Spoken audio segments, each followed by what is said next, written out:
हम जब रीनेक्टमेंट की जब आप थोड़ी देर पहले बात कर रही थी, मैडम नाइमा बात कर रही थी, मेरा उस वक्त भी पॉइंट यही होता है कि देखें ये इल्ज़ाम सिर्फ मीडिया पे लगाना ना गलत है। आप अपने बच्चों को रोकें। आज भी मैं अगर यूट्यूब पे लिखूं how I make a bomb, मेरे पास दर्जनों वेबसाइट खुल जाएंगी, ठीक है ना। तो ये इल्ज़ाम मीडिया पे नहीं लगना चाहिए, इस तरह की चीज़ें नहीं होनी चाहिए। एनीवे, हम आगे बढ़ते हैं।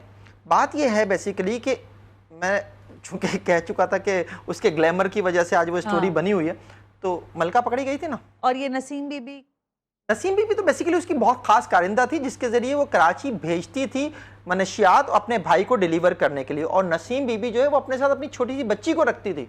जब पकड़ी गई थी एनएफ के हाथों, तो उस बच्ची को भी जो है वो जेल जाना पड़ा था, जितने दिन भी वो जेल में रही। तो ये तो इस तरह की कोशिशें करती हैं, जैसे मैडम नाइमा कह रही थी कि रखा जाता है ऐसे केसेस में, ऐसे ड्रग्स के केस उसमें जो है कार्टेल्स में ख्वातीन को रखा जाता है, नो डाउट। और फिर उसमें वो अपने बच्चों को भी इस्तेमाल करते हैं इस तरह की सिक्योरिटी के लिए। तो पूरा गेम है, बहुत बड़ा गेम है। इसके पीछे बहुत बड़े बड़े लोग हैं। ये जो खातून मलका है, इनकी क्या मलका है? इनकी मलका ये है कि ये एक बहुत बड़ा नाम है चर्च की सप्लाई के हवाले से भी। और चूंकि कोकेन कुछ बड़े लोगों का, अमीर लोगों का नशा है, चर्च बेचारे गरीब लोगों का नशा है। इसमें भी कैटेगरीज हैं, इसमें भी पुल पार और पुल के इस पार का मामलात हैं। तो मलका जो पुल के इस पार थी, वो क्वीन थी, वो उस पार थी जिनके ऊपर हम प्रोग्राम कर रहे हैं। तो हैं दोनों, क्वीन और मलका, बात एक ही है। I am seriously surprised and I am so shameless with this system जिस पर हम बैठे हुए हैं, जिस पर हम अच्छा भी हम ऑफ द रिकॉर्ड बात कर रहे थे। पाकिस्तान में आखिरी डाटा कलेक्शन कब हुई है कि आपके यहाँ कितने ड्रग यूजर्स हैं?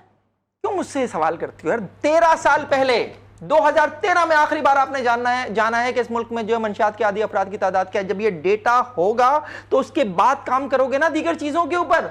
आपने तो 13 साल से डेटा ही नहीं इकट्ठा किया यार। और ये जो हर गली में रिहैबिलिटेशन सेंटर आपने खुलवाए हुए, रिहैबिलिटेशन सेंटर हजारों की तादाद में ड्रग यूजर रिहैबिलिटेशन सेंटर्स जाते हैं कि नहीं जाते? कहां खुले हुए गली गली में? चंद एनएफ के चल रहे हैं, चंद किसी और के चल रहे हैं। जो चला रहे बेचारा उसे भी मार देते हैं। इसी शहर में नवीद यूनुस का केस है, रिहैबिलिटेशन सेंटर चलाता था, खारादान में उसके दफ्तर में घुस के जो गोली मार दी थी मंशियात फरोशों ने उसे।